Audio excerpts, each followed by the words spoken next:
बढ़ते हैं और बात करते हैं एक और खबर की। कोलकाता रेप मर्डर केस में जांच के बाद कई गड़बड़ियां सामने आ रही हैं।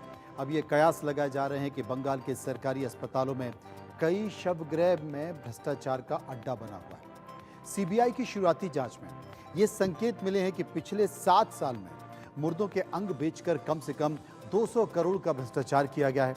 इस मामले में कुछ निजी अस्पतालों को भी चिन्हित किया गया है।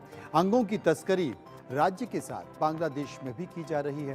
केंद्रीय जांच एजेंसियों को आरजी कर अस्पताल के वित्तीय भ्रष्टाचार के मामले में अस्पताल के पूर्व उपाधीक्षक अख्तर अली की शिकायत पर जांच के दौरान मुर्दा घर से अंग बेचने के प्रारंभिक सुराग भी मिले हैं। सूत्रों के अनुसार अस्पताल के पूर्व प्रिंसिपल संदीप घोष के 2 करीबियों से 3 दौर की पूछताछ हो चुकी है, जिसमें अवैध अंग व्यापार के पुख्ता सबूत मिले हैं। सूत्रों का कहना है कि आरजी कर अस्पताल के शवगृह से पिछले 7 वर्षों के शव परीक्षण और शत विक्षिप्त शवों के रिकॉर्ड एकत्रित किए गए हैं।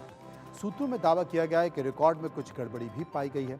राज्य के कई सरकारी अस्पतालों में पोस्टमार्टम करने वाले कुछ डॉक्टर अवैध गतिविधियों में शामिल हैं और संदीप घोष के गिरोह से जुड़े होने के संकेत भी मिल रहे हैं।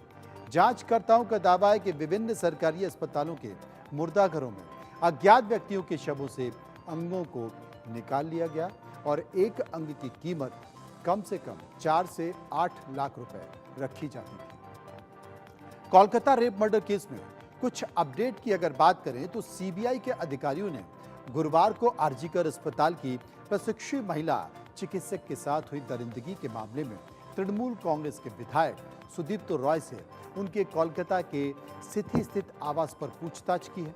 रॉय के नर्सिंग होम में भी तलाशी अभियान चलाया गया है। आपको यह भी बता दें कि पीड़िता की मौत की खबर फैलने के बाद वहां पर अस्पताल में मौजूद थे और साथ ही जांच अधिकारियों ने आरोपित संजय राय के दांत के काटने के नमूने भी एकत्रित किए। आपको यह भी बता दें कि मृतका के शरीर पर दांत से काटे जाने के निशान भी मिले हैं। अब राय के दांत के काटने के नमूने से पीड़िता के शरीर के निशान से मिलान भी किया जाएगा।